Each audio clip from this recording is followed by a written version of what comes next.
Hello दोस्तों, आपका YouTube channel में स्वागत है। अभी हम शिव मंदिर में आए हुए हैं। यहाँ ये ऊपर वट वृक्ष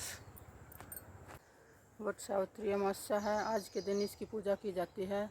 सुहागने आकर सुबह सुबह इसकी पूजा करते हैं।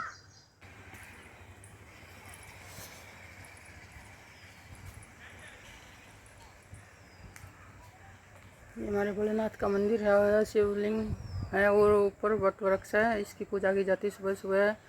और सुहागने अपने लंबी सुहाग के आयु के लिए पूजा करती हैं वट वृक्ष की। वट सावित्री ये अमावस्या आज के दिन सुबह सुबह सूरज निकलने से पहले ही इसकी पूजा की जाती है और धन संपदा पुत्र आदि की प्राप्ति करने के लिए यहाँ वट वृक्ष के नीचे सुबह सुबह पूजा करती हैं और अपने पति की लंबी आयु के लिए ये व्रत रखा जाता है।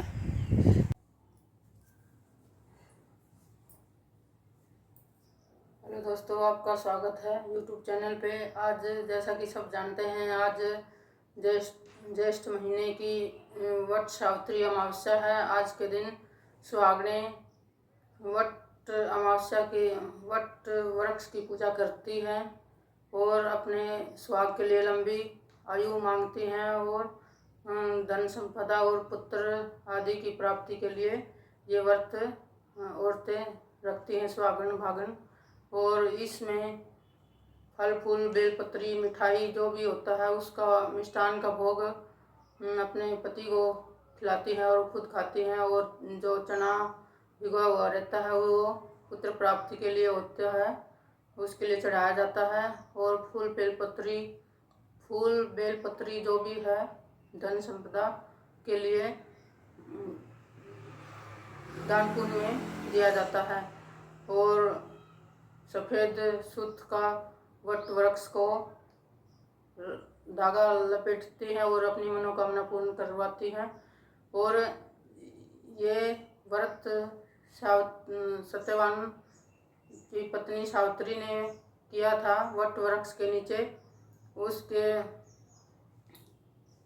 साल का आखिरी दिन था तो उस दिन वो लकड़ी काटने गया हुआ था। उस दिन अपने सास ससुर की आज्ञा लेकर वो भी उनके साथ सत्यवान के साथ वन में लकड़ी काटने के लिए चली गई और उन्होंने आज्ञा दे दी और वो वहाँ जाकर लकड़ी काटने लगा। सत्यवान ऊपर थोड़ा समय बीता और उसके सिर में दर्द होना शुरू हुआ और थोड़ी देर के बाद यमराज आए और उसके प्राण पखेरु हो गए। और सत्यवान की पत्नी सावित्री वही देखती रही ये क्या हुआ और उनका सिर अपने गोडे में रखकर भगवान की से प्रार्थना करती रही। और जैसे ही उसके प्राणों को लेकर यमराज जा रहे थे वो पीछे पीछे सावित्री भी चल रही थी।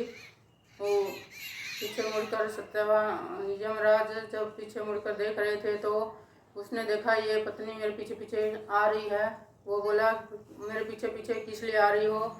अभी तुम्हारे पति के प्राण नहीं मिलने वाले। और यह कहकर वो चल दिए। और वो सावित्री बोलने लगी कि मैं ये देख रही हूँ कि आप कितने महान और दिव्य पुरुष हो। मैंने आज तक आपके जैसे कोई ऐसा पुरुष दिव्य महान पुरुष नहीं देखा और मैं इसलिए आपके पीछे पीछे, बोलते हैं बड़ों का अनुसरण करना चाहिए, इसलिए मैं आपके पीछे पीछे आ रही हूँ। यह सुनकर यमराज बहुत खुश हुए और बोलते हैं, बेटा जो तेरी मर्जी है तू मांग सकती है। और उन्होंने यह वर मांगा कि मेरे सास ससुर नेत्रहीन हैं, उनकी नेत्रों की ज्योति वापस आ जाए और उनका खोया हुआ राज्य वापस मिल जाए। यह कहकर यमराज बोले ठीक है तथास्तु। यह कहकर फिर चल पड़े और उसके पीछे पीछे सावित्री भी वापस चल पड़ी। वो थोड़ी देर चलकर फिर पीछे मुड़कर देखते हैं तो वो सत्यवान की पत्नी उसके पीछे पीछे जा रही है। वो फिर बोलते हैं,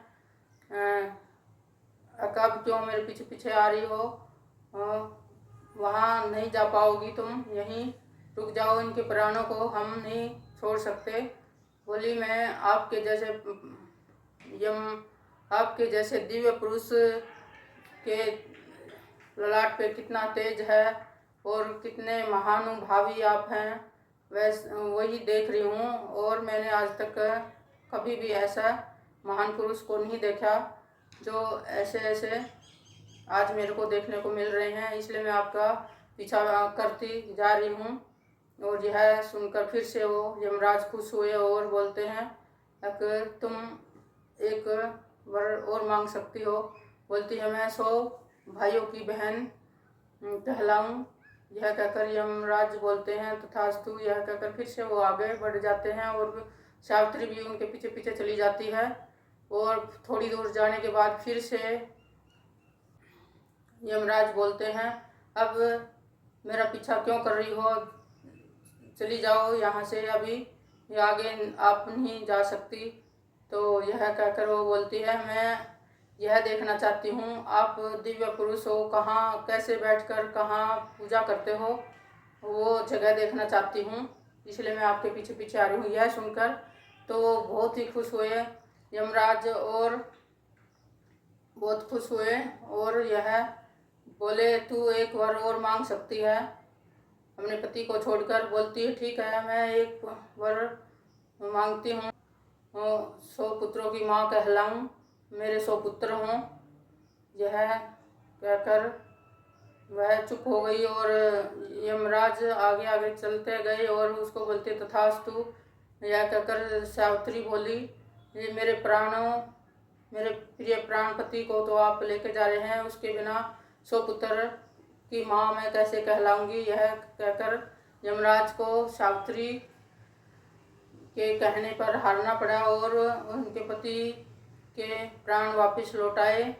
जैसे ही वह वट वृक्ष के नीचे वापस आई तो देखती है धीरे धीरे उनके पति उठकर बैठ गए और वे दोनों हंसी खुशी से घर आ गए और अपने सास ससुर के पास खुशी खुशी रहने लगे।